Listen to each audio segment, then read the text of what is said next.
Street art is a combination of all sorts of fun elements when you create art outside.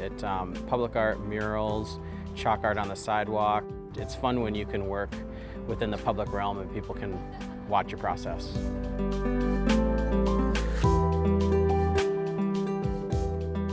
Chalk art is very ephemeral, not a very long lifespan. So Mother Nature tends to take it away whenever she's ready. And so whether it be rain or wind, people walking on it, cars driving on it. And so it's an art form that is both fun to see, but it's also, you have to be, conscious of the fact that it's not going to last very long. Found that people sometimes take it in a little bit more because they know it's going to be gone. And so they soak it in, they come back over and over again over the course of a weekend and take lots of pictures.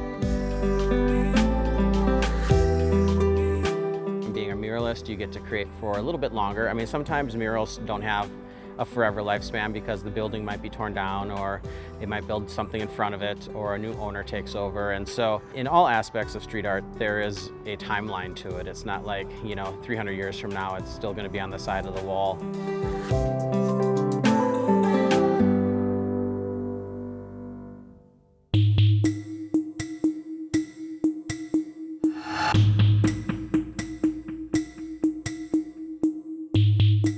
The Chalk-Vested Arbor Lakes is a street art celebration that has chalk artists from all over the world flying in here in Maple Grove. It's wonderful to see 3 whole blocks of a city street, be transformed into masterpieces over the course of a weekend.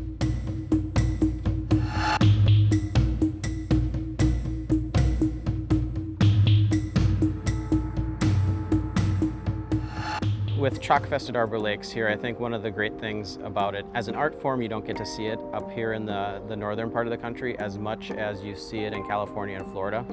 And so when you see festivals like this, it gives people the opportunity to really see what the rest of the world is creating with street art.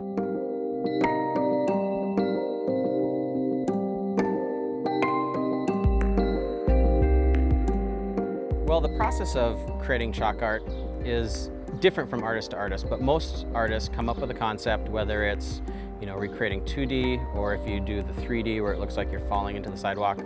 You create your concept, your sketch, you find out how big of a space it is, you grid it out. You sketch it out before you put color, because once the chalk hits the pavement, you can't really move it around a whole lot. And then you start filling it in and keeping it to where you don't walk on it. Because with chalk art, footprints definitely get into the mix of it. So it's kind of fun because sometimes you'll see little ant trails of where people have worked and where they need to go.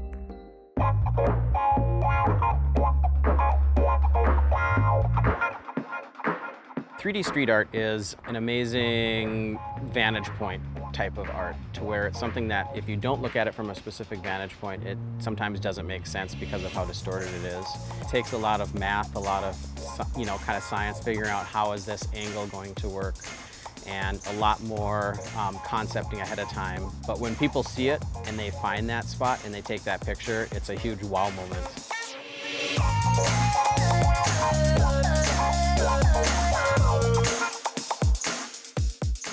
One of the aspects that I really love about being a muralist is the ability the last number of years to work in rural Minnesota and areas that are closer to where I grew up in southeastern North Dakota, and that's places like Worthington and Montevideo and New London, and being able to create really fun, murals that celebrate the community. None of them are the same, and so whenever you're in a town and working on a new project, you have so many different elements that go into it.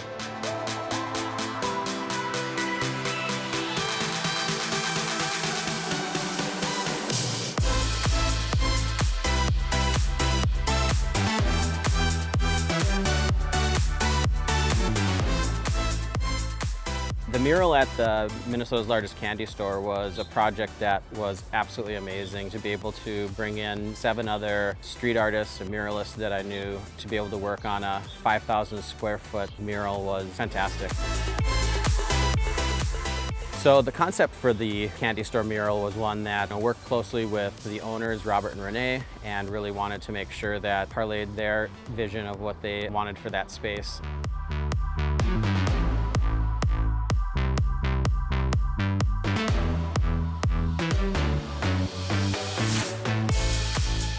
For the mural in Montevideo, that was another fun project because got to kind of think of how their sister city in Montevideo would be created, and how that would kind of parallel with each space. And so the fact that it was in Jose Artigas plaza, and we wanted to create kind of a space that transformed into almost like walking into the sister city. And so with the arches at that space, we decided to create it as if you could walk right into Uruguay.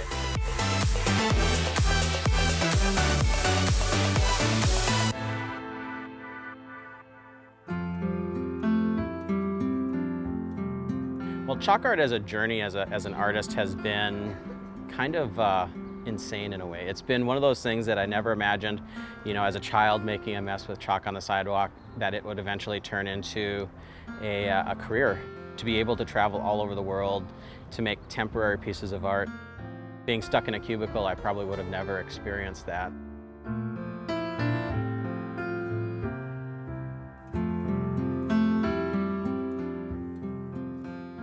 My first street painting was actually done here at Arbor Lakes.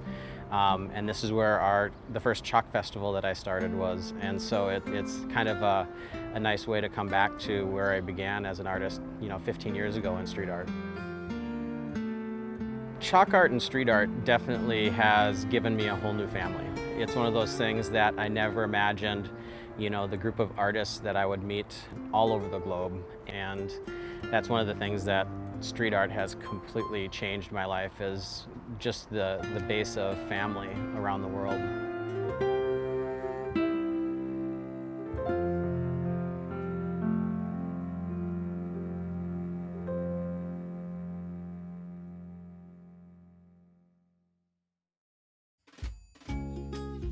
Visit pioneer.org/postcards to catch up on missed episodes and to find out more about your favorite segments.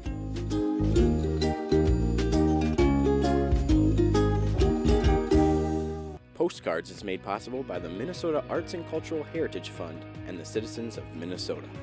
Additional support provided by Margaret A. Cargill Philanthropy, Mark and Margaret Yackel-Julien on behalf of Shalom Hill Farms, a retreat and conference center in a prairie setting near Windham, Minnesota. On the web at shalomhillfarm.org. Alexandria, Minnesota, a year-round destination with hundreds of lakes, trails, and attractions for memorable vacations and events. More information at explorealex.com. The Lake Region Arts Council's Arts Calendar, an arts and cultural heritage funded digital calendar showcasing upcoming art events and opportunities for artists in West Central Minnesota. On the web at lrac4calendar.org.